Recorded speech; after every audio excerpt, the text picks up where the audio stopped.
Hey, my name's Ted, and today we're going to talk about how I put this residential refrigerator in our RV. So first, let's talk a little bit about why we decided to put a residential fridge in our RV.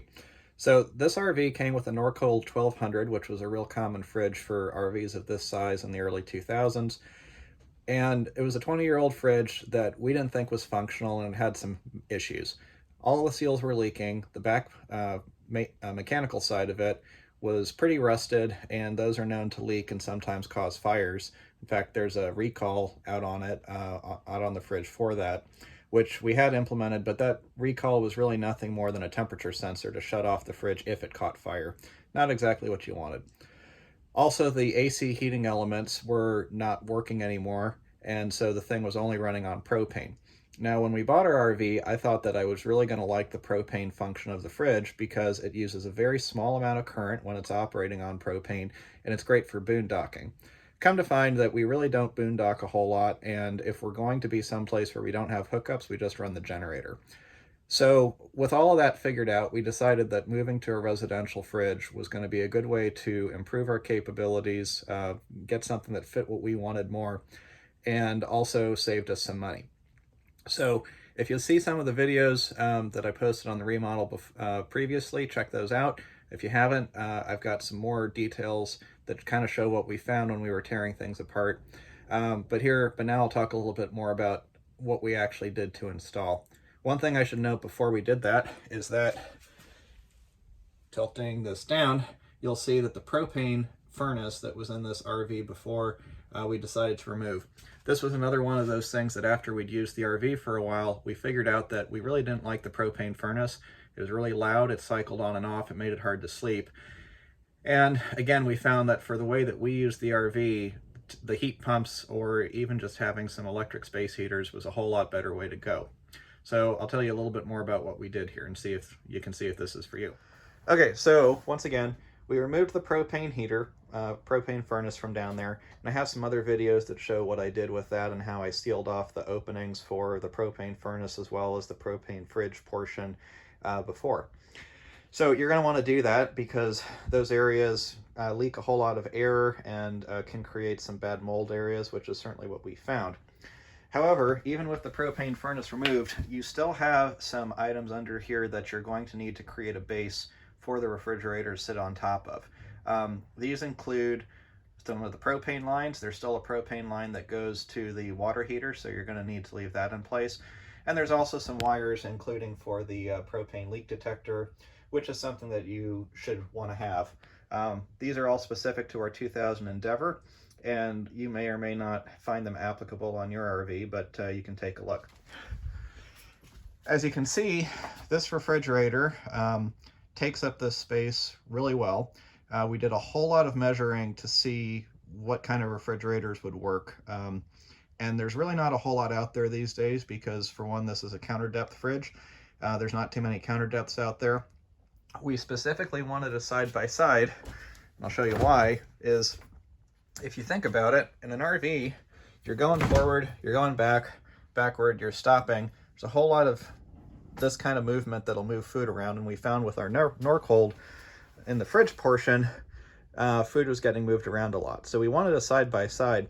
The other thing is, these doors are much smaller, and so even when you open the fridge door, you can easily open this with the slide all the way in. If we had a normal residential fridge that had a bigger door, you basically need some kind of French doors to make this work. And so for us, we thought a side-by-side was the way to go. This is a Frigidaire side-by-side. It was hard to find, but we were able to get one ordered and delivered to us. The delivery folks actually got this into the RV for us, which was really nice, but we did have to remove the doors. There's a couple other key portions to this residential fridge install. One is, you can see that I built a wall over here kind of between the fridge and where the bathroom goes. This is important because the fridge doesn't take up the full width and you want something to try to prevent it from going forward and backward as you're moving around, moving down the road. Residential fridges are not designed to go into something that's moving, so you have to address that somehow. I did screw up on this a little bit, unfortunately, and we found it out too late. So This door, you need it to open 90 degrees, and I got it to open 90 degrees, but I should have moved this wall about an inch back. What I did was I tried to make this wall line up with this bathroom door frame here and have that look correct. And I got that part right, and when I did the measurements, it looked like that should be okay for making the door, giving the door enough room to open. I was a little bit off, and so I've had to grind down here. I think we're going to do a little bit to try to make that look prettier, but the reality is you don't see it too much. My wife and I are going to be the only ones that know that it's there. On the front side, as you can see, the fridge goes up nicely against the bookshelf, so we're not worried about it trying to move forward when braking hard, so that part's good. I did a couple of other things. You can see that there's this channel where I put a 1x2 in. This channel was here from the factory, and so since it fit a 1x2 nicely, I just cut a couple of 1x2s for either side, and that's going to help prevent the fridge from trying to move to the left if I turn too hard. Hopefully I won't do that. If you think about RVs, you don't drive them like race cars, but you never know. You want to keep it secure. The last thing, and this is probably the most important really, is as you can see above the fridge over on either side, I put just some blocks of wood.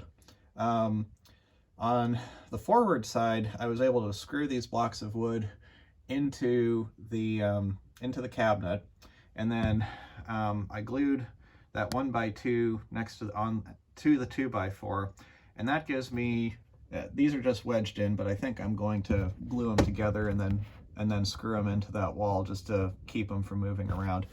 But what this does is that if I try to pull the fridge like it would try to move if it was tipping, this holds them in place.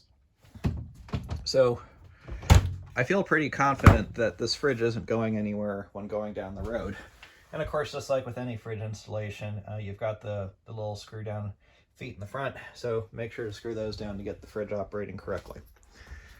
So that's how we installed this residential fridge in our RV. I think we went from a 12 cubic foot that we didn't think was really functional to an 18 cubic foot fridge that we think is going to suit our needs a whole lot better.